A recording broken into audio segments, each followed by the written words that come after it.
এই যে খাসি ছাগল পালন শুধু কিন্তু সারতাজ গোট ফার্মই নিয়ে এসছে।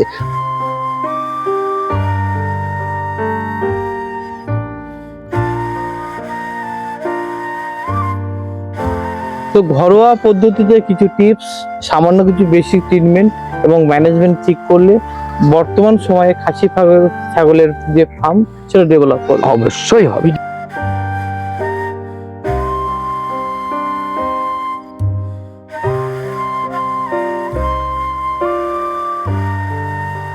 এই মুহূর্তে আমি আছি সারতাজ গোট ফার্ম।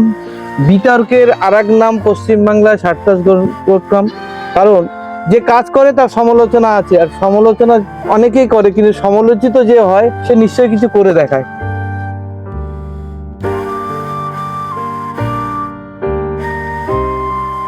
তো তেমন একজন মানুষের কাছে এসেছি বাবুদা, যদিও আমার দর্শকদের উদ্দেশ্যে নিজের পরিচয়। অবশ্যই আমি বাবুদা, বাবু শাহজি। এই সারতাজ গোট ফার্ম এবং বাবুদা গোট ফার্ম এটা কিন্তু সবাই চেনে।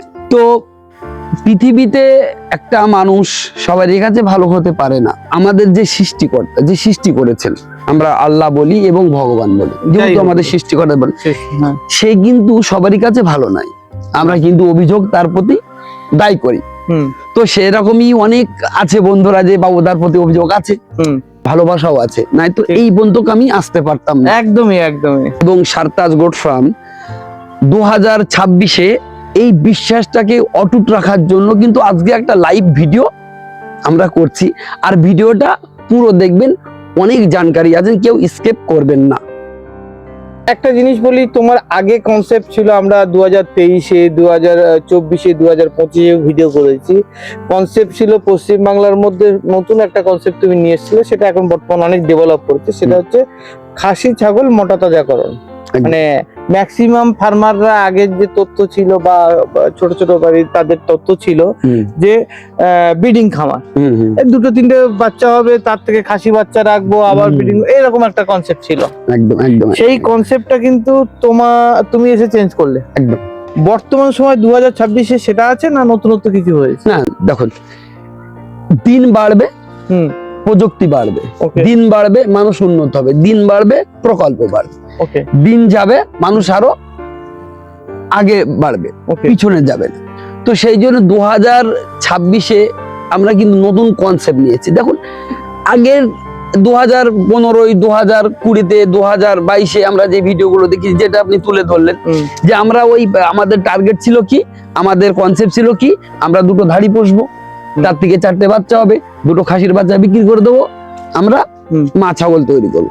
তাতে কি হতো, মা ছাগল পোষার ক্ষেত্রে যে চাষিগুলো এই উমিদ নিয়ে চাষ করতো, এই উমিদ নিয়ে ফার্ম করতো, তাদের উমিদটা একদম মিশে যেত, কনফিডেন্স হারিয়ে যেত।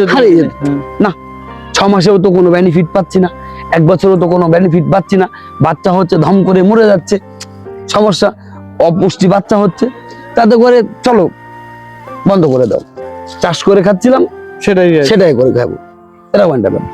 তো সেই জায়গায় আমি এই যে খাসি ছাগল পালন শুধু কিন্তু সারতাজ গোট ফার্মই নিয়ে এসছে। আর আজকে কিন্তু পশ্চিমবাংলা ডেভেলপ, মানে এই কনসেপ্টের উপরে ডেভেলপ করেছে, যেটা প্রত্যেকটা, আপনি এখন ভিডিও দেখবেন, প্রত্যেকটা চাষির মুখে কিন্তু একটা কথা, আপনারা খাসি ছাগল আর ধাড়ি ছাগল একসাথে পালেন। এর আগে কিন্তু কেউ বলেনি, এর আগে কিন্তু শুধু এই বাবুদাই বলেছে।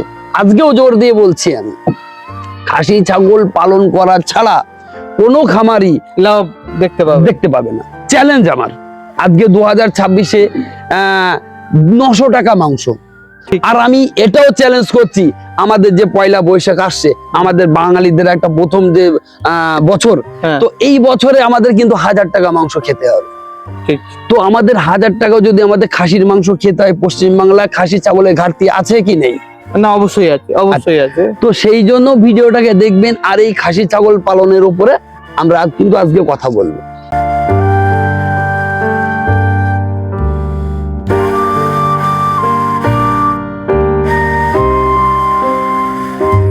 যদি মিডল ক্যাটাগরির কোনো ফার্মার হয় বা ছোট ফার্মার হয়, সে শুরুটা যদি করে, কিভাবে শুরু করবে? আমি একটা চাকরি করি, ঠিক, একটা কোম্পানিতে হতে পারে, সরকারি হতে পারে, বেসরকারি হতে পারে। তো সেই চাকরির পরেও আমাদের কিন্তু একটু সময় বাঁচে। দেখা গেলো আমার চাকরির সময় হলো, অফিস জয়েন করার হলো 11টায়, ঠিক। তো সকাল 6টা থেকে নিয়ে 11টা অবধি কিন্তু আমরা ঘুমিয়ে কাটিয়ে দিই না, আমার তো কোনো এক্সট্রা কাজ নেই। তো সেই জায়গায় যদি আমরা এক্সট্রা একটা কাজ জুড়ে আমরা 10 পিস করে খাসি পালন করি, ওই চাকরির Okay. সাথে সাথে যদি সাইড বিজনেস হিসেবে আমরা এটাকে রাখি, আমরা কিন্তু রাখতে পারি। বা এটাও হতে পারে মানে গৃহস্থলীর অনেক মা বোনেরা কাজ করেন, একদম তার ফাঁকে অনেক টাইম পান, একদম একদম একদম তারাও তো 10টা করে খাসি পালন করে। আরামসে করতে পারে। আরামসে খাসি পালন করার সব থেকে সহজ উপায় হলো স্টল ফিটিং এ করা যায়। স্টল ফিটিং এ করে। আচ্ছা, মূলত যেটা দেখি দাদা, মানে কোন বয়সের খাসি ছাগলটা নেওয়া অ্যাপ্রোপ্রিয়েট হবে? মিনিমাম 4 মাস।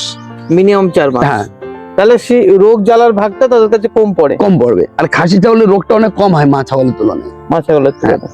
তো সেক্ষেত্রে আমরা অবশ্যই কিন্তু এই 4 মাসের, যদি আপনি এই ক্রস বিটের ছাগলটা যদি বলেন, হুম।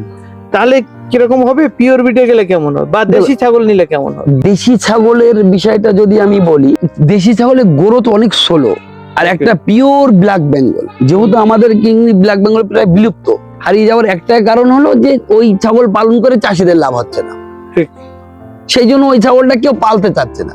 যেমন আগে আমরা যখন ফার্ম থেকে কেউ আসতো, 5টা কাস্টমার আসতো, 3টা কাস্টমার দেশি ছাগল খোঁজ করতো, আমরা কিন্তু তাদেরকে বোঝানো যে ভাই দেশি ছাগল না হলে তুমি একটু এই ক্রস বিটের ছাগল পোষো, যেহেতু এদের শিরোহী দিয়ে বিট করানো আছে, না বিটল দিয়ে বিট করানো আছে, না বারবাড়ি দিয়ে বিট করানো আছে, না গুজরি দিয়ে বিট করানো আছে, তো এদের গ্রোথটা আর একটু ফাস্ট, আর ফাস্ট, এদের ইউনিটি ক্ষমতাও অনেক বেটার, অনেক বেশি। তো দুটো জিনিস, একটা হচ্ছে ইউনিটি ক্ষমতা এবং গ্রোথ বেশি, এবং যে কোনো পরিবেশে ক্রস বিটটা কিন্তু উপযুক্ত, মানে এদের সহনশীল ক্ষমতাটা বা মানিয়ে নেওয়ার ক্ষমতাটা। যদি আজকে ধরুন গুজরি বলুন, সিরোহি বলুন, বিটেল বলুন, পাঞ্জাবের একটা মানে নাসাল বিটেল, সেখানে ঠান্ডা অতিরিক্ত আছে, হ্যাঁ, গরমের সময়ও গরম আছে, হুম। কিন্তু আমাদের এখানে নাতিশীতোষ্ণ জল হওয়া, আমাদের একদম। টেম্পারেচার 45 ডিগ্রিও যেতে পারে, আর নিচে 10, না নিচে 10, নিচে 10 হ্যাঁ। শীতের সময়। কিন্তু আবার পাঞ্জাবে আমরা দেখি 2-3 ও চলে যাচ্ছে ঠান্ডার একদম সময়, একদম যাচ্ছে। ঠিক আছে? তো ওই ব্রিড এখানে অ্যাডজাস্ট করা মুশকিল। আবার যদি ক্রস ব্রিড হয়, এখানকার দেশীয় ছাগল বা একটু ক্রস ব্রিড দিয়ে পিওর ব্রিডকে ক্রস করিয়ে, হুম। তার গ্রোথটাও ভালো বাড়বে, আর এখানে সহনশীল ক্ষমতাটাও ভালো আসবে, ভালো। নাকি? আর সব থেকে বড় কথা আরেকটা বলবো, এই যে রেওয়াজ, আমরা রেওয়াজি বলি। হ্যাঁ, দেখুন কলকাতার কথা যদি আমি বলি, এখন মাংস দোকানে আমরা মাংস কিনতে গেলে একটা কথা হলো রেওয়াজ। রেওয়াজ মাংস। কথার অর্থ হলো যে এদের লেয়ারে লেয়ারে চর্বি থাকে, আচ্ছা, মানে তেল যেটাকে বলাই। যেমন দেশি ছাগলের ক্ষেত্রে যখন আমরা একটা ছাগল কোনো কষাই কাটে, কোনো দোকানে কাটায়, তার কিন্তু মানে মোটা একটা চর্বি হুম। বেরিয়ে যায়। ওকে, কিন্তু এই রেওয়াজি খাসির ক্ষেত্রে সেটা হয় না। এর ক্ষেত্রে কি হয় যে এর লেয়ারে লেয়ারে চর্বিটা থাকে। এই জন্য রেওয়াজি মালটা বর্তমান বিয়েতে বলুন, সামাজিক অনুষ্ঠানে বলুন, যে কোনো অনুষ্ঠানে কিন্তু রেওয়াজি মালটা বেশি চলছে। দেশির থেকে রেওয়াজিটার লাভটাও বেশি, আর খেতেও সুস্বাদু। ক্রস ব্রিডটার অ্যাডভান্টেজ কেন মানুষ ক্রস ব্রিডটা করবে? এটাই আপনাকে কারণ বললাম যে কোরাস বিটটা বর্তমান মার্কেট খাচ্ছে, আচ্ছা, তো আমাকে চাষ ওইটাই করা উচিত যেটা মার্কেটে বিক্রি মার্কেটে বিক্রি হবে, গ্রোথ ভালো হবে, ইউনিটি বুস্টার ভালো থাকবে। হ্যাঁ। এবং সাধারণত যদি আমি একটা লাস্ট কোশ্চেন আপনাকে করব, ঘরোয়া পদ্ধতিতে এই খাসি ছাগল মোটা তাজন করার সহজ উপায়গুলো কি কি, যদি দেখুন, কিছু টিপস বলেন? অবশ্যই অবশ্যই বলবো। দেখুন আমরা যদি একটা ফিট খাবার তৈরি করি, তো তাতে আমাদের আমুল ভুট্টা নিতে হবে। ওকে, আমি 10টা ছাগলের জন্য বলছি, আমুল ভুট্টা 1 কেজি, ওকে, চালের কুড়ো, তো আমরা 1 কেজি কুড়ো নিতে ফাইবারও পারি। থাকে ওর মধ্যে। হ্যাঁ, ফাইবারও থাকে। ও 1 কেজি আমরা নেব খুদ, আচ্ছা। চালের চাল নয় কিন্তু না, খুদ। ওটাকে একটু বড় করার জন্য আমরা এই মুহূর্তে খড়টা নিতে পারি, যেহেতু খড়ে কোনো প্রোটিন নেই, ফাইবারটা থাকে। ফাইবারটা থাকে, হুম। ইউরিয়া থাকে, হুম, তাছাড়া ওতে কোনো প্রোটিন নেই। তো এটা আমরা খাবারটা বেশি করার জন্য 2 কেজি নিতে পারি ওকে, 10টা ছাগলের জন্য। আচ্ছা, তার সাথে আমরা মিশাবো বাদাম খোল, ওকে, তার সাথে মিশাবো আমরা সন্দক লবণ, মানে তার বাদাম খোলটা হচ্ছে প্রোটিনের জন্য। প্রোটিনের জন্য, ওটা কি জলের সাথে আসবে। এবং গুড়টাও কিন্তু জলে, আখের গুড়, মোলাসেস শরীর ঠান্ডা রাখে এবং গ্লেজ ঠিক রাখে। একদম ঠিক রাখবে। আচ্ছা, হজমের জন্য। আচ্ছা, এইটা তো ফিট খাবার, মানে এখানে যে যে খাবারগুলো মানে বললাম, ডাইজেস্টটা করতে হ্যাঁ, ডাইজেস্টটা করার জন্য আমরা দুটো জিনিস রোজানা ব্যবহার করতে পারি। একটা হলো জোয়ান, ওকে, একটা হলো মৌরি। আমরা জোয়ান কিন্তু বাজার থেকে 1 টাকা পাতা কিনে খাই, যখন আমাদের বেশি একটু খাবার হয়ে যায় কিংবা আমাদের বদহজম মনে হচ্ছে, আমরা কিন্তু তখন জোয়ান কিনে খাই এই কারণে, কারণ হজমটা হবে। হজমের জন্য বিভিন্ন এনজাইম আপনাকে ব্যবহার করতে হবে, হ্যাঁ, ন্যাচারাল এনজাইম, natural। যেটা খরচ কম। একদম খরচ কম। আর একটা ইনজেকশন আমাদের ব্যবহার করতে হবে। আচ্ছা। ছাগলে কিন্তু 2 পদের কিমড়ি হয়, হ্যাঁ, একটা হয় ফিতে কিমড়ি, একটা পেটের ভিতরে একটা কুচো কিমড়ি। কুচো কিমড়ি। তো কুচো কিমড়ি অ্যানভেন্ডা জেল আমরা দিই।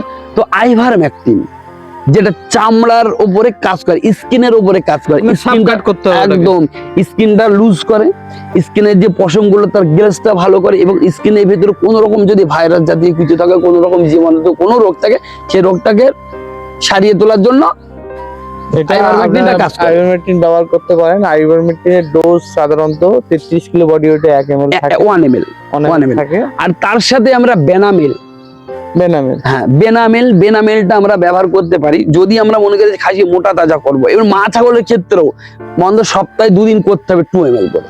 আচ্ছা, আরেকটা আমি টিপস বলবো, যেটা ন্যাচারাল। অনেক সময় ছাগল পাতলা পায়খানা করছে, পিপিআর অ্যাটাক হয়েছে, আমরা কিন্তু মেডিসিনের পরে মেডিসিন দিচ্ছি, আমরা মেডিসিন হাই লেভেলের কিন্তু মেডিসিন দিচ্ছি। আমরা কি দিচ্ছি? ওফট একটা ট্যাবলেট আছে, পিপিআর এর জন্য কাজ করে, সেটা দিচ্ছি। আমরা ট্যাক্সিম দিচ্ছি, আমরা মোনোসেপ দিচ্ছি, ঠিক আছে। আমরা আরো ট্যাজো, এন্টারসেপ্ট মানে ট্যাজো, বিশাল অ্যান্টিবায়োটিক ইন্টারসেপ্ট ট্যাজো 375, এই যে অ্যান্টিবায়োটিক গুলো আমরা ব্যবহার করছি, তাতে কি হয়, এদের লিভারটা প্রচুর গরম হয়ে যায় না। তো সেই ক্ষেত্রে কি করবে, মেডিসিনটা কম দেবে, এদেরকে প্রত্যেকদিন একদিন করে গা ধোয়াবে, ওকে, পুরো মাথাটা বাদ দিয়ে পুরো বডিটা। আর এদের যেন যে পাতলা পায়খানা করছে সেই জায়গাটা পরিষ্কার থাকে, এবং এদের গায়ে যেন কোনো রকম মাছি না বসে, ওকে, এবং ওই মাছি যেন অন্য ছাগলকে না বসে। মানে এটা আপনি বলছেন সতর্কতার জন্য, যাদের এরকম মানে ম্যানেজমেন্টের জন্য, অ্যানিমেল থেকে আরেকটা অ্যানিমেল ছড়িয়ে যাবে না, ছড়াবে এবং না। যখনই এরকম যদি হয়ে যায় সেই অ্যানিমেলটাকে কোয়ারেন্টাইন করে দিন। হচ্ছে যেটা খাচ্ছে সেটা ডাইজেস্ট হচ্ছে এবং সেটা মাংসেতে পরিণত হচ্ছে না। তো আমরা স্বাভাবিকভাবেই মানে বেশি ব্রিড গুলো 50 গ্রাম 60 গ্রাম 70 গ্রাম কিন্তু ওয়েট গেইন করে, মিটে কনভার্ট করে। হ্যাঁ, এই ক্রস ব্রিডের কিন্তু যদি সঠিক পরিমাণ করেন 1.5 থেকে 200 গ্রামও বেশি ওয়েট গেইন করতে পারে, মানে মিট কনজাম্পশন হতে পারে পার ডে তে। একদম। ম্যানেজমেন্টের সর্বপ্রথম কথা হলো, একটা ছাগল সিমটম আপনাকে দেখতে হবে, কি সিমটম, এবং বাবুদাকে কল করুন। অনেকে আছে যারা আমার কাছ থেকে ছাগল নেয়নি কিন্তু আমাকে ফোন করে, তাদের কিন্তু সাজেস্ট করি যে ভাই কি হয়েছে, হয়েছে। অনেক রাত্রে 2টোর সময় আমাকে ফোন করেছে, 1টার সময়ও ফোন করছে, 10টার সময়ও ফোন করছে, দিন 12টার সময় ফোন করছে। পরিষ্কার কথা বলছি, ছাগল না নিলেও পরিষেবা পাবে একদম, মানে নির্দ্বিধায় স্ক্রিনে দেওয়া নাম্বারে আপনারা কল করুন। ছাগলের যে কোনো সমস্যা, ম্যানেজমেন্ট থেকে হচ্ছে, ট্রিটমেন্ট থেকে হচ্ছে, যে কোনো সমস্যা বা মিউটেশন আপগ্রেড হচ্ছে, এই যে কোনো সমস্যার সমাধানে বাবুদাকে কল করুন অবশ্যই।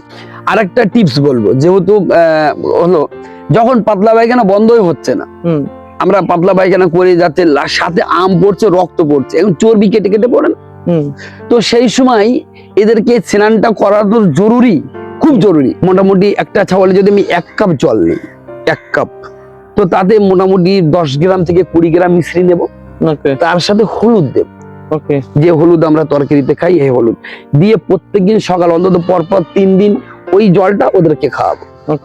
তাহলে আস্তে আস্তে লিভারটা ঠান্ডা হবে, পাতলা পায়খানা আস্তে আস্তে বন্ধ হবে, এটা শিওর বন্ধ হবে। যদি সীমিত পাতলা পায়খানা করে, প্রথমে যদি কোনো মেডিসিন দেওয়ার দরকার নেই, অ্যাকচুয়ালি ছাগল বেশি মেডিসিন লাগে না, সীমিত মেডিসিন হলে ছাগল সুস্থ হয়ে যায়। ন্যাচারাল কিছু আমরা ব্যবহার করি। যদি আমাদের প্রথমে দেখছি যে ছাগল পাতলা পায়খানা করছে, আমরা সবেদা দিই। আমি চাকদাতে এক বয়স্ক মহিলা 2 পিস ফিমেল বাচ্চা দিয়েছিলাম আজ থেকে 15 দিন আগে। তো উনি আটা ফাটা হাবি যাবি কিছু খাইয়েছে, খাইয়ে হয়তো ঠান্ডা লেগেছে, আমাকে ফোন করে বলছে দাদা তো পাতলা পায়খানা করছে প্রথম দিন।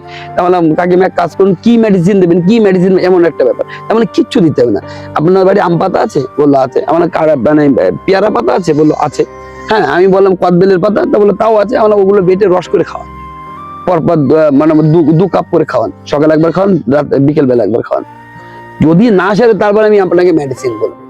সেরে গেছে, একদম সেরে। তো ঘরোয়া পদ্ধতিতে কিছু টিপস যেটা আমরা ঘরোয়া সংগ্রহতে দিতে পারি, সামান্য কিছু বেসিক ট্রিটমেন্ট এবং ম্যানেজমেন্ট ঠিক করলে বর্তমান সময়ে খাসি ছাগলের যে ফার্ম, যে কনসেপ্ট মিট মানে মোটা তাজাকরণ, সেটা ডেভেলপ করবে। অবশ্যই হবে। ভিডিওটা অনেক বড় হয়ে গেল, আশা করি ধৈর্য ধরে আপনারা এত সময় দেখেছেন। অনেক অনেক ধন্যবাদ দাদা, ভালো থেকো। অবশ্যই।